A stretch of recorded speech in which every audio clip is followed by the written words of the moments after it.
It's a little crazy with the kid and the dog. I can't get my video to work today. That makes me look adventurous. Oh, sorry. Oh. I know. Oh no.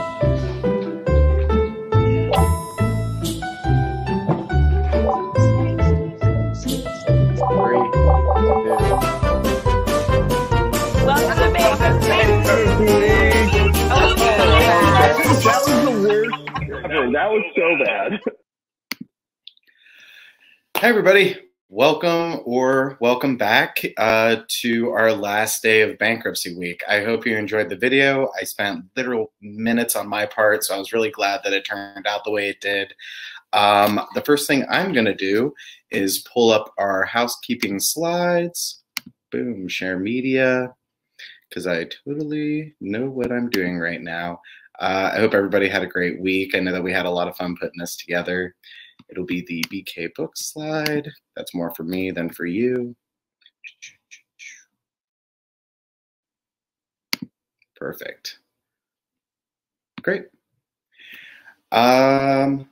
Couple of notes before we bring Erin on. Welcome to BK Books and Fastcase with Erin Page. I'll actually be bringing on our Carly Hannon, but first, a couple of housekeeping notes. On the right-hand side, you'll see the chat function, the questions tab, and the polls. So basically, feel free to use the chat to communicate any technical issues you might have. So far on my end, it sounds like everybody can hear me, which is phenomenal. If you have any questions that our moderators can pull for the Q&A, it'd be great if you put that in the questions tab. And I think one of our moderators should be posting our code of conduct also, although I might be ahead of myself as far as the slides go. So chat, Q&A, polls. It looks like there's a couple of polls in there just to kind of gauge everyone's experience. Next slide. Code of conduct. Within the chat and the questions, please use inclusive language, no threats or intimidation, no offensive comments. We're really lucky to have Erin in here today, and also all of our moderators and Carly to help us out. So we just want to make sure that we take it easy on them. So a couple of the fun facts. Also, just want to mention again that this is BK Books and Fastcase with Erin Page. Erin's going to take you through a crash course about the books and legal research resources you need to succeed with bankruptcy law. I have Carly here to join me as we go through a couple of the fun facts. First of all, since the pandemic started, about 3 million people are not paying their mortgage, and 1 in 4 small businesses have shut down, about 24%. And about 22 million people have filed unemployment. And during the last recession, bankruptcy filings were up about 74%. I know a lot of you have probably heard this information already, Carly included. I know that you're in the vein of all of this, but this is why we put together this this entire conference in this week. So I have Carly here with me. She is our VP in sales of sales and marketing at Fastcase. And because she works so closely with Erin and I don't work as closely, I'm going to get off the stage and let Carly take it over. Fantastic. Thank you, Spencer, and welcome everyone to a Friday, May 15th, the last day of bankruptcy week. So thank you so much for joining us.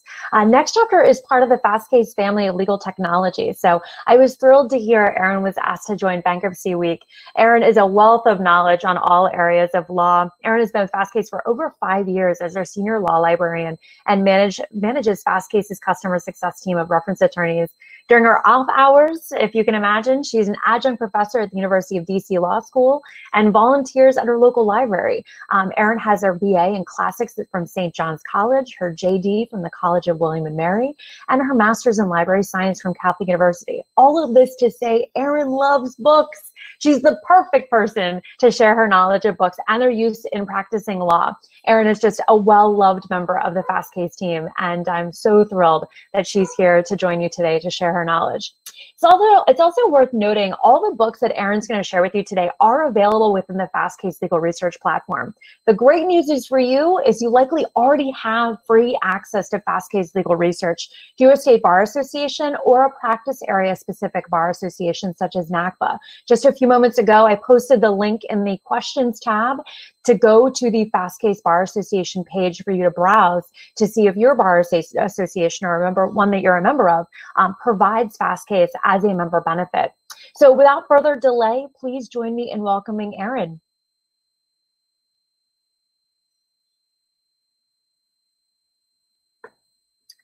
Erin, where'd she go? Coming. No worries. Expecting. Hello, everyone. My name is Erin Page, and as everybody has mentioned, I'm the Senior Law Librarian on staff with Fastcase Legal Research. And it is a pleasure to speak to you today. I just want to emphasize one thing that came up earlier. I adore questions. They make me very happy. So please, at any point, feel free to ask questions. I will, of course, answer them during the Q&A. If I happen to see one earlier and can work it in, I'll answer it earlier as well. But I'm just delighted to speak to everyone today about something that's actually my favorite thing to do, which is books. You can actually see a bookcase in the background. I have 7 bookcases within about 10 feet of me as I'm sitting here today. So you can tell that it's one of my favorite things, and it can be one of the best assets for your practice in bankruptcy or honestly in any area of law. I'm just going to highlight bankruptcy today because that's what we're all interested in. So I'm just going to go ahead, go through some of the reasons why you might want to use a book, go through some of the assets that are a part of books that can really streamline your practice, and go through a couple of reminders of some of the resources that are available to you in the Fastcase platform for primary law, secondary law, and things that can really make your practice shine. So there's all kinds of resources that are available to you. All of the stuff that I'm going through today is a sneak peek of some of the most awesome materials, but there's others that are available to you from other resources or that are available to you through Fastcase that I just didn't have enough time to stick in here. So I do recommend taking this as your starting point and exploring further and just enjoying the wealth of resources that are truly available to you. So let me go ahead and get us started. So you have a client that needs to file a bankruptcy. Any client. Average mom and dad homemaker, a small business, a big business, a nonprofit, any number of entities, a municipality.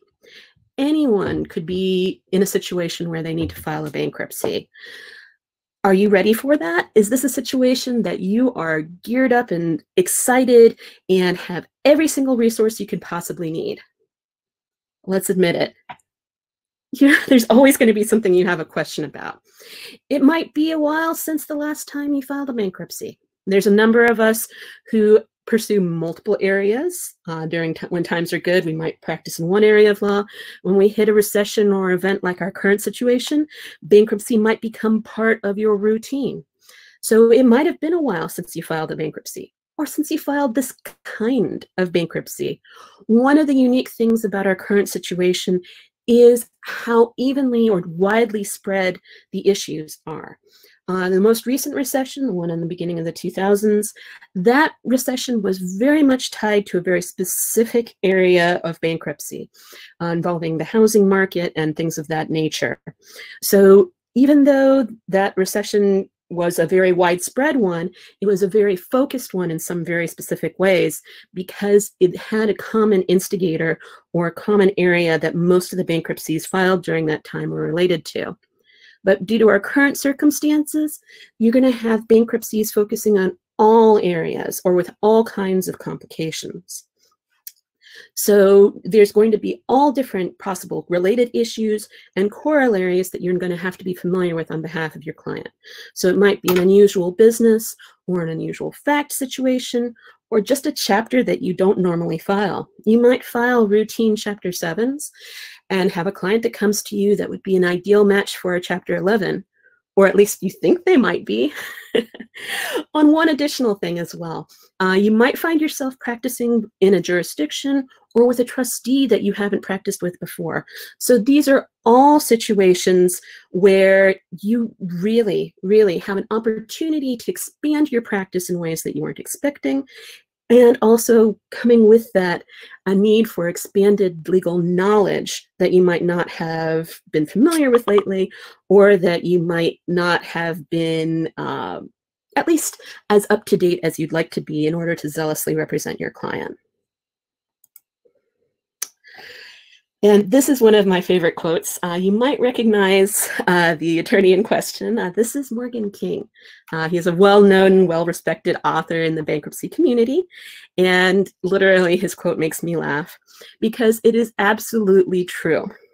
There are more ways to make a mistake in a bankruptcy than in any other practice area because bankruptcy literally touches every single practice area.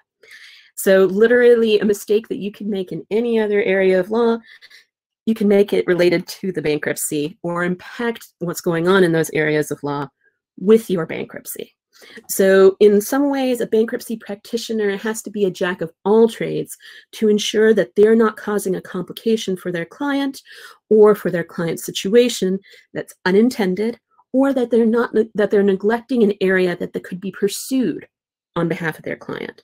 So taxes, family situations, trusts and estates, even criminal law situations can have a major impact on how and what you file as a part of a bankruptcy, what can be written off or forgiven as a part of a bankruptcy, what priority these particular debts take. All of these are areas or things that can have a major impact on how you file your bankruptcy and what steps you take during the bankruptcy.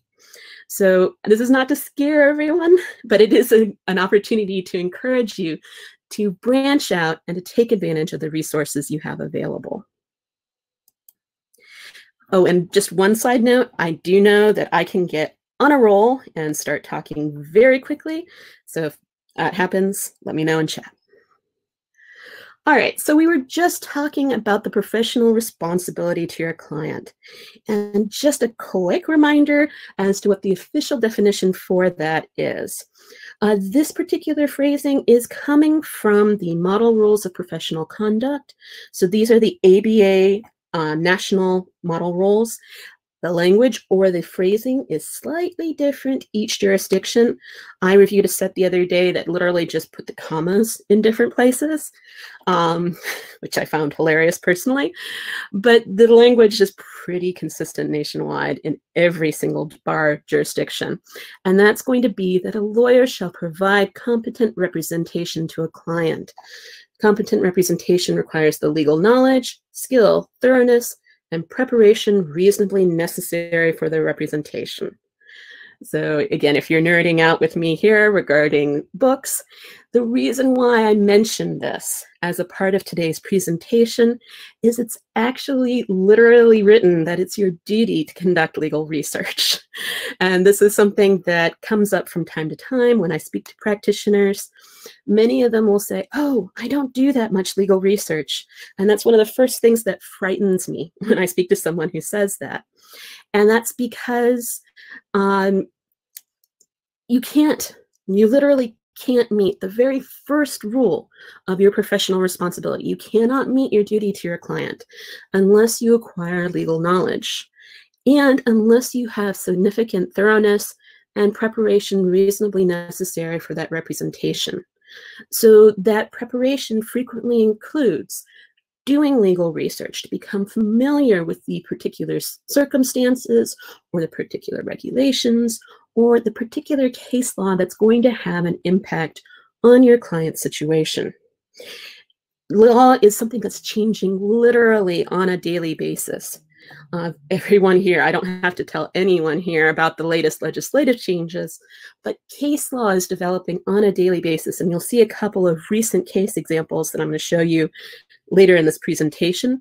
But conducting the research to see these latest cases, to stay up to date, to have the information that you need in order to represent your client zealously is literally one of your first duties to your client. This rule actually comes before all of the rules regarding confidentiality and everything else that people think about when they're representing a client, because you have to know what's going on and you have to be familiar with the law to even attempt representation for your client. So sorry for being a little dramatic about this, but coming coming from these comments, oh, I don't do much, or I don't do any. Oh boy, that's one of the most frightening things you can hear coming from an attorney's mouth, because you know immediately that they're coming up against this law, this rule, and having ethical issues regarding it. Speaking of research, and I won't stay on this topic long, but I just wanted to take an opportunity to remind everybody about the steps of research, which is important for today because I'm going to be talking about how to tackle all of these different books, how to tackle getting this information, and how to make sure that it's a useful part of your practice. This research circle that you see on the screen right now, these are the official steps of legal research as issued by the American Association of Law Librarians, or AALL. And the reason why I include this is both as a refresher and as an introduction for people who have never gone through the steps themselves. One of the most frustrating things for somebody who's conducting research, everyone has limited time. Everyone has 1,000 priorities that they are invested in representing their client. But trying to do all of the steps at the same time frequently is frustrating, frequently results in no results at all, frequently can end up with the wrong set of results, simply because you haven't stopped a moment and taken the steps to get the best and most efficient results out of your legal research time. So I'm not going to go over all of these steps. It's part of the slides. You're welcome to download it anytime you'd like, or join us for one of the Fastcase webinars on legal research. Minor plug. But you can, in fact, just take a look at this on your own to see the full set of steps. But what I'm highlighting today are the steps that you'll see here in the bottom half of the circle. Legal research always starts with a clear idea, or hopefully clear idea, of what you're looking for. But where the resources we're talking today help you is that secondary content like books, treatises, journals, blogs, all of these useful materials can not only help teach you about the legal research that you're looking for, they can teach you about the subject area, they can give you best practices, they can give you tips and tricks and all kinds of useful things that can help your bankruptcy workflow. But they can also help you to put together your search or your phrasing to see the primary law as well. So all of these research things that I'm going to be talking about today are very connected. It's not just the case laws, not just the statutes. It's not even just what the trustee is telling you. It's the full picture put together and giving you the information that you need in order to represent your client zealously. So these include things like leveraging the secondary content by looking to the sources that they are citing to. So taking advantage of the expertise, the time, the knowledge of some of the leading practitioners in the field, and using that to see what they're citing to see what they consider to be the seminal cases or the seminal portions of the law that you should be referencing as well. With the old adage, if it worked before, it'll probably work again. So starting with those important cases and then leveraging beyond that to framing your search using the subject areas, using the topics, and all of the wealth of information that's been collected on your behalf. Essentially not restarting or recreating the wheel, but taking advantage of all of that information put together so that you can more efficiently grasp and continue with your research process.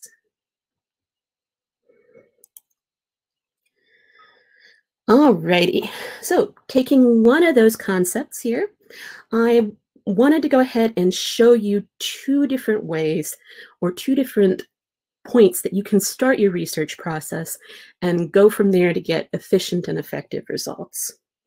So on the left-hand side of the screen, you have something that's very helpfully titled as a glossary. This is a list of terms from one of the treatises that's in Fastcase that we'll be talking about today.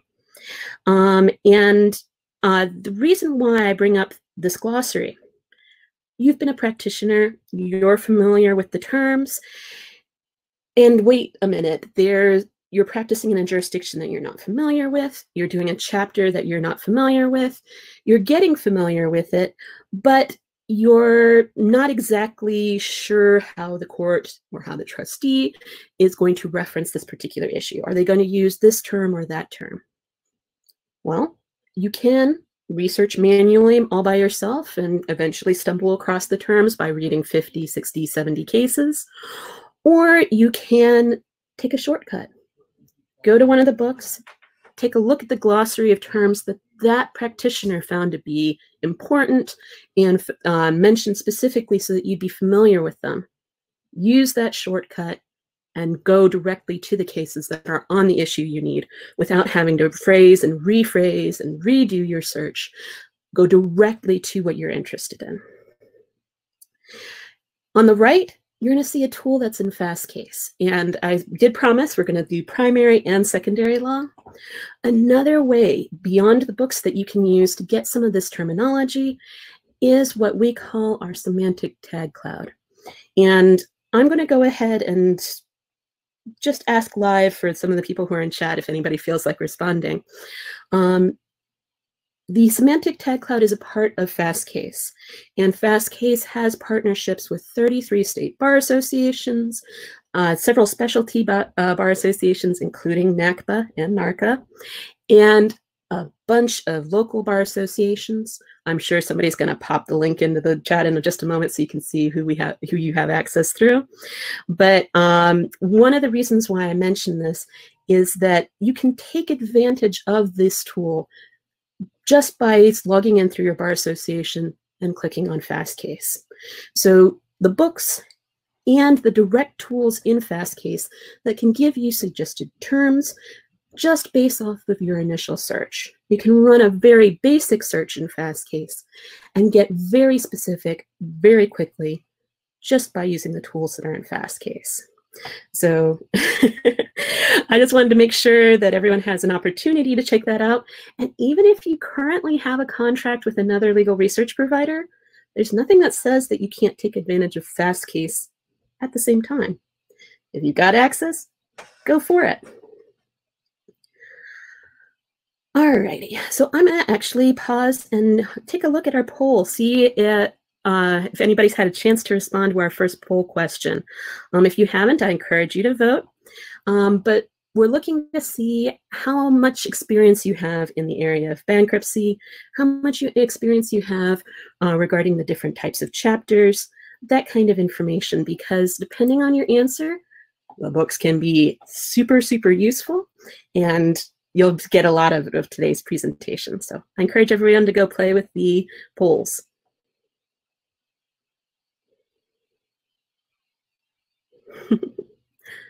Oh, and since I just happened to spot one of the statements on chat, Arizona actually offers complete access to Fastcase. So by all means, check it out. Alrighty, so now that I've done a little bit of advertising about the fact that you can access Fastcase, let's take a look at some of the things that you can access through Fastcase. So the first thing I want to point out is the primary law, statutes specifically. You would think that statutes were kind of a static thing. You read them once, you're done, you can keep rolling. Honestly, the bankruptcy code is one of the areas of the law that gets tweaked and adjusted and changed literally on an annual basis almost. And this is because even though they're not overhauling the code as an entirety, it's not uncommon for portions of other bills to have a massive impact on the bankruptcy code. Of course, the most recent example of this, the CARES Act, which everyone has heard so much about. CARES Act has a huge impact on the bankruptcy code, especially for people who have not yet confirmed their plans. So it modifies the definition of current monthly income. It modifies some of the caps for filing different types of chapters. I'm sure everyone has heard about this already this week, so I'm not going to bore you to tears and tell you the exact language of the CARES Act, but this is a classic example of an act that was not originally intended as a bankruptcy act, but has a massive impact on your practice as a bankruptcy practitioner. So literally, updates that are coming out on a daily basis at the federal level and at the state level, by the by, can have a massive impact on how you should file for your client or how you should file your client's forms. They should have a massive impact on whether you should challenge a trustee's interpretation of the law or not. And they can have a massive impact on what chapter even the client needs to file. Especially these recent changes that are a part of the CARES Act can mean the difference between your client filing a Chapter 13 or a Chapter 11, or maybe even a Chapter 7, again, depending on what their income threshold is and depending on where they're receiving their sources of income, including these special payments that are being received by taxpayers and anybody who's filed with the IRS. The funds from some of those payments are not officially considered income under certain portions of the plans. So again, it can be a source of funding for your clients to survive on, or perhaps be able to make a payment earlier or in a better manner than they would have made otherwise. So literally, if you're not checking for updates to the code or updates that affect the code, it can have such a massive monster impact on what happens to your client and on how you practice. So again, I invite people who have not yet had an opportunity to investigate some of these actions, please do. Please don't be afraid to file a different chapter or in a different context than you're used to filing. It's going to make a big difference for your clients. Let's talk the primary law. So cases. Yes, you are filing the forms, you are pursuing the trustee's plan. Most filings, most bankruptcy filings do not end up in a formal written opinion in the bankruptcy court. Most of them don't have to. They go through the trustee and they're done. But what does end up in the bankruptcy courts, what does result in a final opinion, can again have monster impact on how you interpret the information that goes onto your client's forms, what category you put certain debts into. Is this a priority or a non-priority claim? Is this income or not? There's so many monster definitions that are a part of the case law. And anyone who doesn't take a look at those is missing a massive opportunity to act on behalf of their clients. Similarly, even if you've taken a look at the case law, checking the status of the cases that you're interested in or that you're going to be citing to on behalf of your client is something that you also want to do. There's no good in citing to a case that has been overturned, remanded, reversed, superseded, or is just otherwise bad law. And that's one of the things that you can do through Fastcase. The tool that you're seeing on the screen right now, this is the Fastcase citator called Authority Check. And Authority Check checks the status of cases, and you get that information super up to date. Because part of our citator is automated, that means that when a case gets overruled yesterday, you can know about it today in Fastcase. Because we get case law super quickly, within 24 hours of the case being released by the court. Now, of course, if the case is sealed, we wouldn't have it. But if it's available from the court, we have it within 24 hours. And the algorithms that support our Authority Check report, about a minute and a half after it hits our system, you can know about it too. So this is super quick information to stay up to date and to know what's going on in the case law. And I can't help but bring up a CARES Act related case just as an example of this, or as an example of something that you would learn from the case law. So this is the CARES Act specifically regarding the payment protection plan segments of the law. Payment protection plan is, of course, the payments that various small businesses and sometimes not so small businesses are receiving to ensure that employees can remain on the payroll instead of being completely furloughed or being fired during this time period. Now, the case in question that you see on the screen happens to be the Roman Catholic Archdiocese of Santa Fe, but this is applying not just to religious cases. That just happens to be the one that got the first opinion, but this was regarding the payment protection plan's interpretation of whether an entity that was already in bankruptcy under various circumstances could still receive the grants from the payment protection plan. Even the term that I just used there, calling it a grant instead of a loan, is actually the crux of this particular case.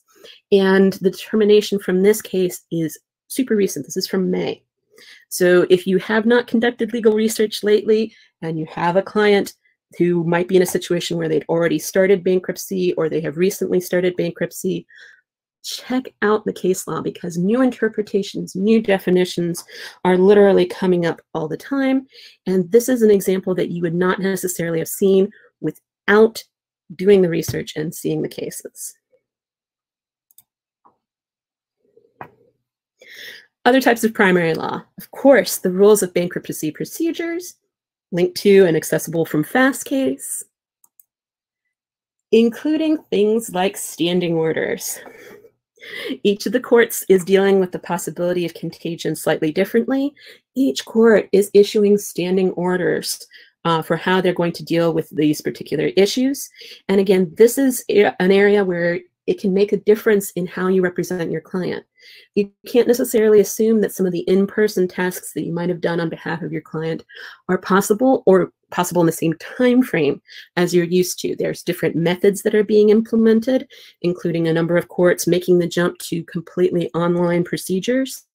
And if you're not familiar with those standing orders, you might make an assumption that has a drastic impact on your client's case.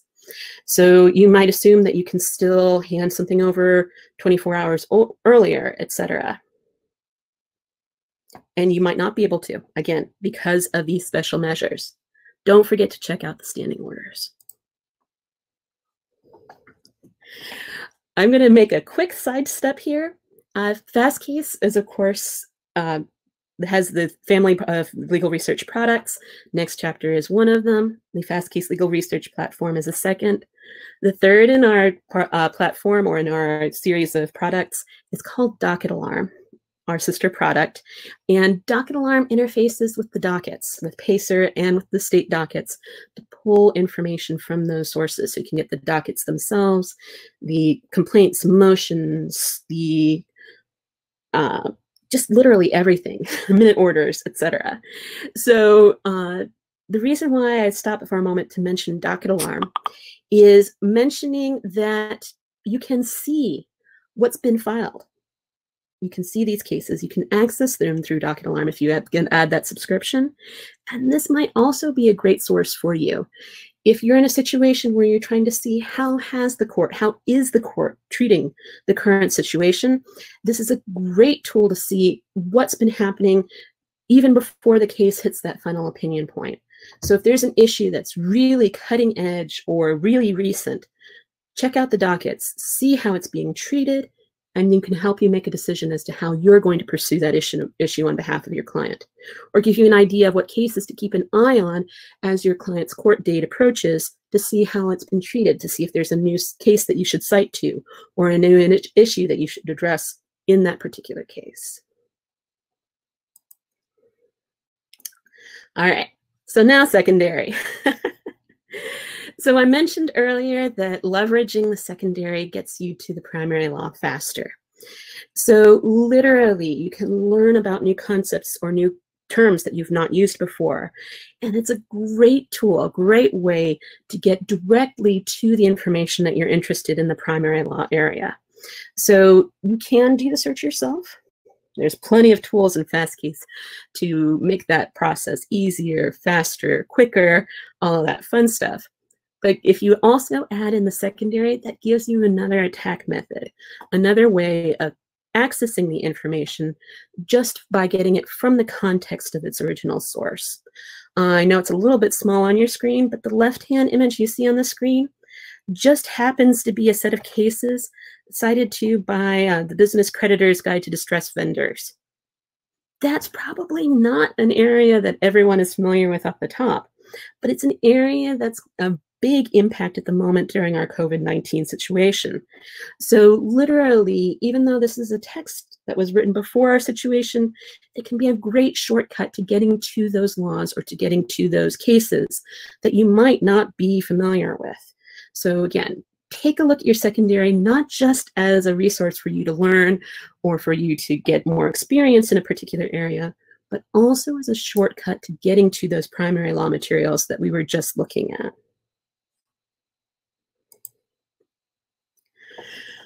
All right. Another reason why secondary is so very useful.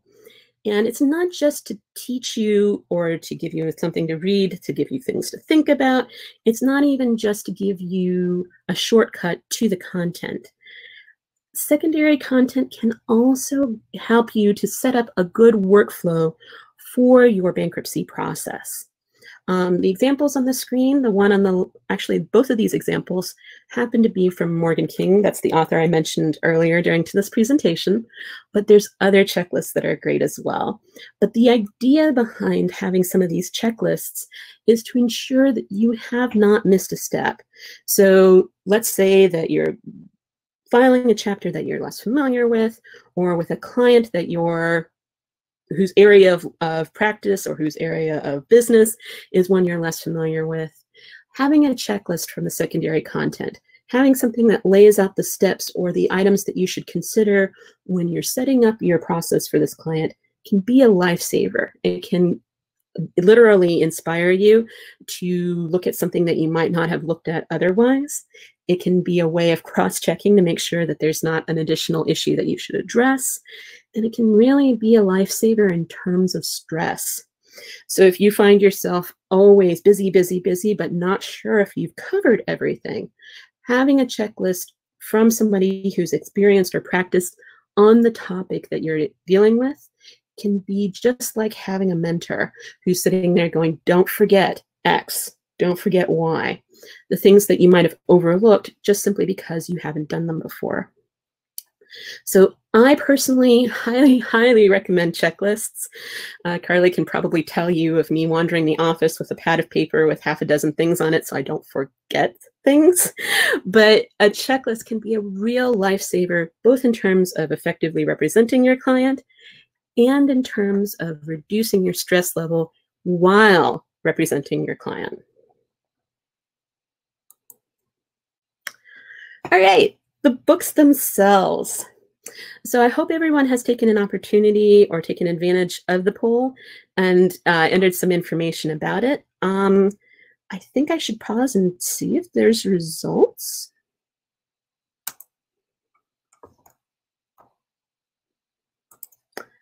I'm not sure if I can see the results. Me and this platform are not always getting along. But regardless of Erin, Erin, yes. I can see those poll results. Could I share them with you? And then you can maybe provide some commentary around them. Yes, that would be great. Fantastic. So our first poll question is, what is your level of business bankruptcy experience? And 74% have said they're brand new to bankruptcy, which is, I think this is a perfect presentation for that audience. The next most popular answer is, I have filed a few bankruptcy business cases. That's 21% of the audience. And then a few folks who have said they have some experience in a consumer bankruptcy. And then a very small percentage, which is a fantastic group to have, especially in the chat, is bankruptcy is their primary book of business, which is fantastic. The second poll question is, are you currently filing Chapter 13s? 64% have said not yet, but expecting to. 27%, the next largest group, said no plans. And then a smaller group said yes, lots of them. That's interesting. And then the third question, which I think is also really helpful for you to provide some context around the books and primary law, which, by the way, you're doing a fantastic job. What role will bankruptcy play in your firm? 60% are saying it's going to supplement their current offerings, which is exactly what we would expect to see, right? And then 17% said they're currently offering it. Fantastic. 13%, which is the third group, is saying they're adding it to be my full focus. And then the fourth group has said they're strengthening their practice with it. And then the last response cracks me up. No, just here to hang out with the cool kids. That's 3 people. I wonder who those 3 people are. Can you raise your hand in chat, because that's hilarious. Well, we appreciate all attendees. Let's put it that way. Yeah. Those are great results, and those are great results to have in the context of the books that we're discussing now, because each of these books is for some portion of this audience. So if you're a new lawyer, well, first off, congratulations on passing the bar. Check out this book. I'm serious. This one is one of the most hilarious guides I have ever seen, not just in the bankruptcy field, but generally speaking, with all kinds of tips for people who are new practitioners. It doesn't pretend to be the only book that you would ever need, but it is a great resource if you're just getting started, especially if you're also just getting started in your practice. I think that there's not a single person in this audience who would say that they've gone before a trustee, or when they went before a trustee the first time, that they were supremely confident all by themselves, just based off of their coming straight out of law school. Having a starting resource is always going to be a very important resource to access for a new practitioner, especially. And this particular one happens to be hilarious, which I personally approve of, but I'll leave that aside. But even if you're not a new practitioner, having a resource, having a guide that you can refer to on the spot, just to be sure you're not missing something like we mentioned during the checklists, or just to be sure that you've gotten all of the different tasks together, or just to use as a refresher, is also a great source. This one happens to be Bankruptcy in Practice, and I agree with the official blurb for this particular book. This is one of the ABI's, which is the American Bankruptcy Institute's most popular books, for a reason.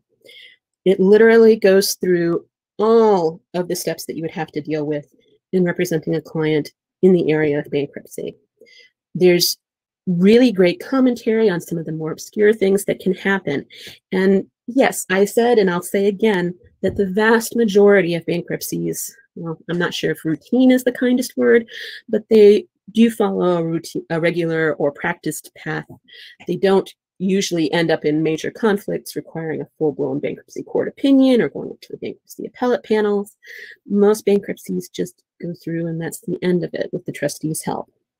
But this kind of guide can really demystify some of the weirdnesses and explain some of the things that happened that you knew happened, but you didn't know why they happened that way. So again, a great resource to demystify what's going on, but also give you an opportunity to see some of the reasoning behind some of the actions. And before I get sidetracked, we spoke before about having access to Fastcase, especially if you're a member of one of those 33 state bar associations. The primary law that we discussed during the beginning portion of today's presentation, that's accessible through your logins through those bar associations. The secondary content that we're describing now, these treatises, these are all books that you can add on a la carte. So there's no requirement that you have books that you're not using. You don't have, we're not forcing that on anyone. But at the same time, you can add on the books that would be most helpful both to your practice and to your current clientele. So this is sort of a sampling of what you could add on and ensure that you have the best access possible. I've said this a couple of times during the presentation, but there are odder or less common chapters. As the poll asked, we did want to make sure that you guys had see your comfort and see who has already filed Chapter 13s or plans to file Chapter 13s as a routine part of your practice. But even beyond Chapter 7s and Chapter 13s, auto chapters do happen, and they're actually likely to happen during our current situation. Just giving an example, the CARES Act that we were just discussing a couple of moments ago raises the cap on the amount of income that can be involved in a Chapter 13 and a Chapter 11. So this is a situation where you might not have considered an 11 before, but you might want to consider one now, depending on your client's situation. So these types of resources that we're about to discuss can give you a definitive guide for comparing these differences, for understanding the pitfalls of these less common chapters, and to truly make an educated decision as to which chapter would be best to file for your client. So the individual Chapter 11, lots of people approach Chapter 11 with a bit of trepidation. It's certainly much more common for an individual to file a Chapter 7 or a Chapter 13. But as long as you meet the threshold characteristics for Chapter 11, including the how they're operating their business, what their source of income is, a Chapter 11 can sometimes be 100% more effective at managing your clients' debt-to-income ratios and dealing with the continued existence of their business if they're a small business, for example. So having the information about filing a Chapter 11 can truly be a guide to your practice area. Again, not as common of a chapter to file, and a great resource to get you started in that particular area.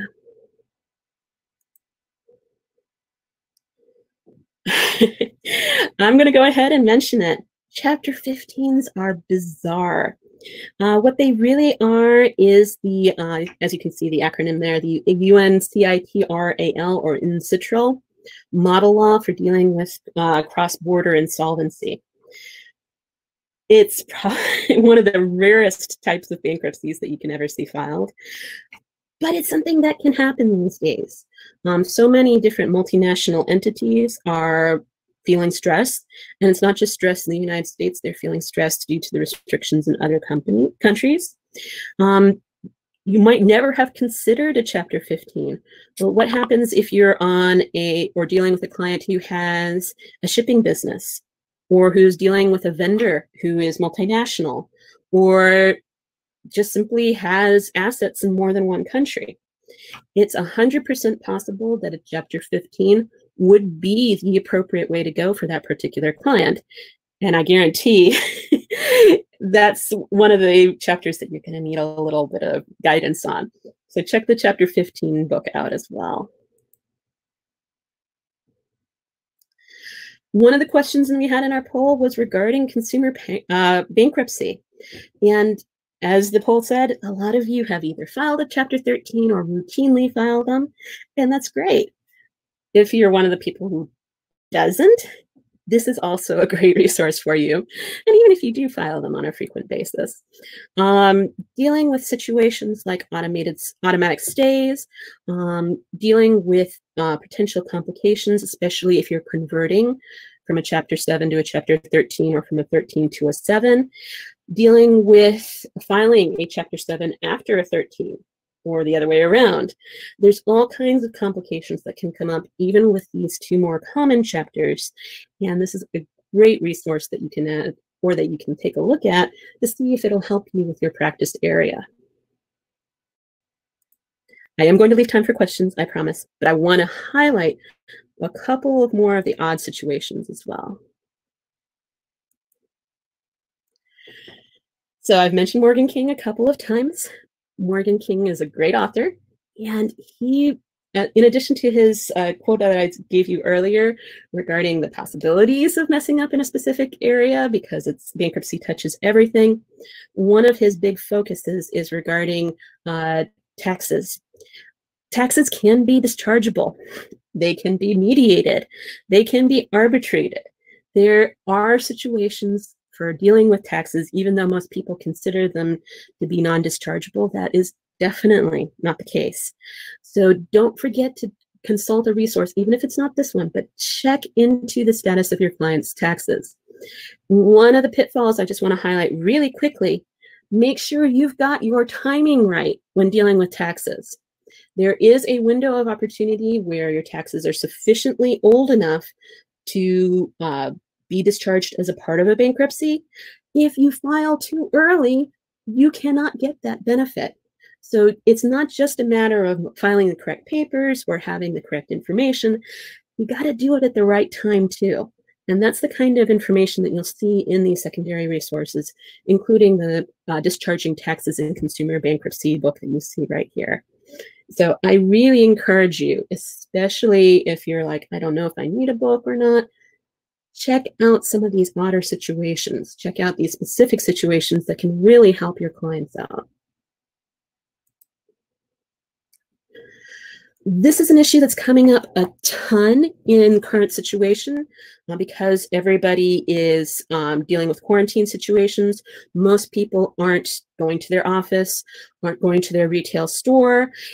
And there's been an upsurge in the number of bankruptcies related to retail offices, to tenants, to landlords. Great resource for seeing how or dealing with those particular areas, especially foreclosures and evictions and motions to protect, and all of the intricate details that can be involved with dealing with real property and leases in the context of a bankruptcy. Really great work on that.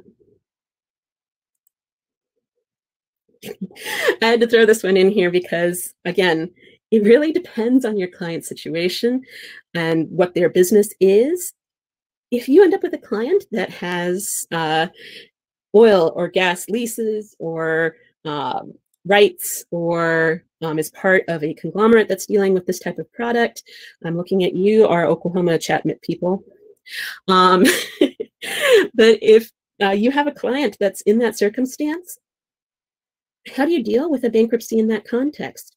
There's actual specific protocols for dealing with that kind of natural resource that are kind of obscure exemptions, kind of obscure rules for dealing with that, especially if there's any type of environmental issue involved or potential environmental issue, which there frequently are with that type of natural resource. There's all kinds of unexpected pitfalls. So literally, even if you are the most experienced bankruptcy practitioner, having a resource on the specific area that you're dealing with can be invaluable. Hey, Erin. Yes. So I know we only have a few minutes left together, and we have some really great questions in the question box that I'd love to ask you, because I think that could actually help you maybe more quickly highlight some of the books that you have on the remaining slides. Knowing you've probably memorized this whole presentation, so I'm going to ask them and then you can jump in. Does that sound like a plan? Fantastic. Let's do it. Okay. It says, hold on, let me find, there's one down here. Sorry, I should be more lined up. What bankruptcy treatises, texts, or horn books do you recommend? I love most of the ones that are in this presentation. That's why they're in there. I do recommend, though, the couple of ones that we mentioned at the very beginning, the general treatises, because you're going to get the most immediate use out of those books. It's a great way to flesh out your bankruptcy practice. However, I can also vow that if you're dealing with a particular situation, the book that relates to that particular situation could also be invaluable.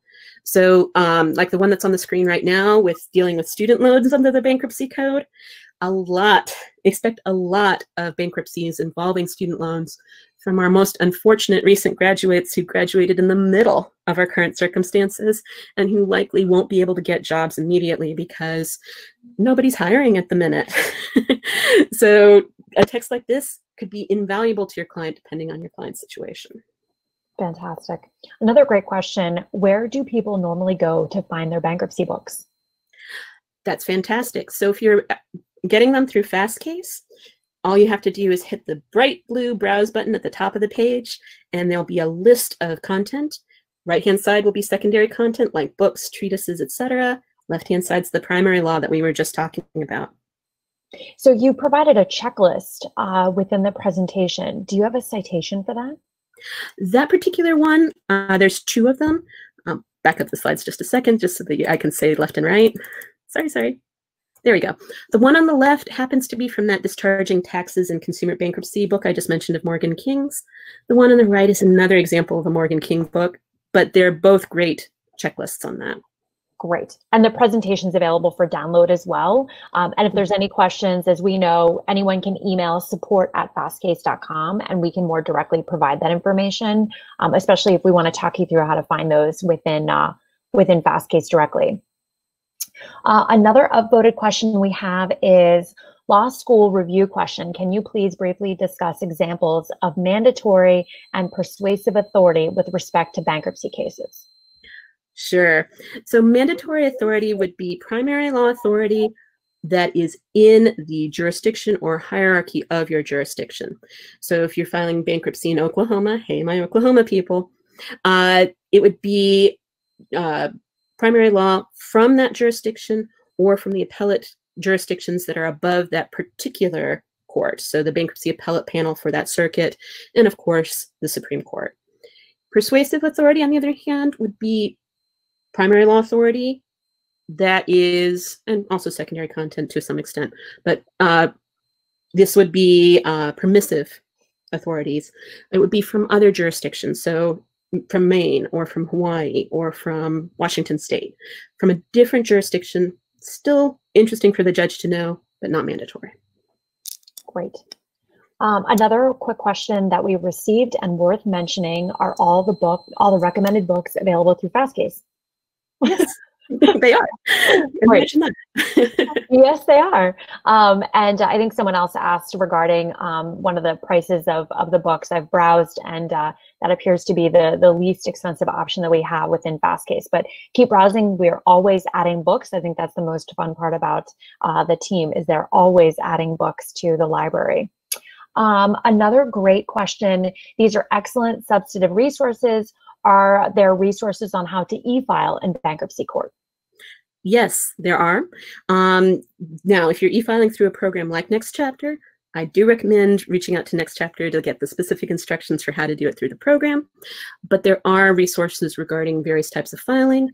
And actually, since I happen to be on those slides, don't forget not just e-filing, but there's other potential resolutions for a bankruptcy situation after you've made that e-filing, including mediation, like you see on the screen right now, dealing with various types of consumer fraud in dealing with bankruptcy, and in situations where there would be bidding on the debt that's involved in your bankruptcy. So don't forget to check out those odder situations after you've made the e-filing. Great. And then someone else posted a question in chat. Is there a book that you recommend for just preparation of the petitions? I do recommend the two general treatises that we saw at the beginning, so the survival guide and the overall consumer bankruptcy guide that we saw at the beginning. I also recommend a couple of the resources that you'll see here. LexBlog is the single largest consumer database of legal blogs. You can access it through Fastcase. This is a type of secondary content that's available for free. So this is a great source that you can access directly through Fastcase. Morgan King, just mentioning him, he has his own webpage. It's a very, very good set of resources there. And don't forget to check out your bar association. I mentioned previously NACBA, the National Association of Consumer Bankruptcy Attorneys. I think I got that right. Anyway, their website has a lot of information available for members there as well. So don't forget to check out your bankruptcy, because there's sometimes unexpected resources there too.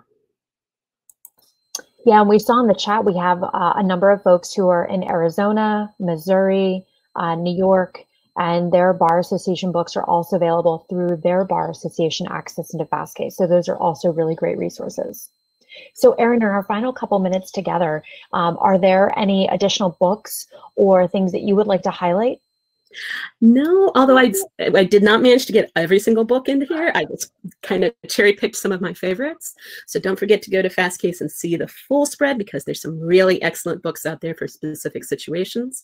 And I really recommend, if you have questions about it, reach out to the customer support, which is on the screen right now. Call us, email us, and I really recommend live chat. Absolutely. The live chat is really helpful, so that we can see behind the scenes where you are in the application. So it helps us guide you even more through to exactly where to go and what to find. So, Erin, there's been a lot of thank yous on here. So thank you. As always, your knowledge is endless and always well appreciated. And Spencer, I'll turn it over to you. Thanks so much, Carly. And Erin, you were phenomenal. I was just sitting back and I haven't been this relaxed.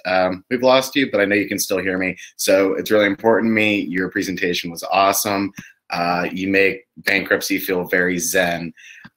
Just a reminder to everybody, these recordings will be available and our next session will begin at, I'm gonna make sure I'm on the right tab here. It looks like our next session is at 2 o'clock, Bankruptcy Systems and Workflows with Ron Drescher. We've been working Ron to death, so we're glad that we have him again. Thank you so much for joining us. Thank you again, Erin. Thank you, Carly. Thank you, moderators. And this is my last session, so I'm really drawing it out. All right, I will end this webinar, and we hope everyone can join us for our last ones of the day.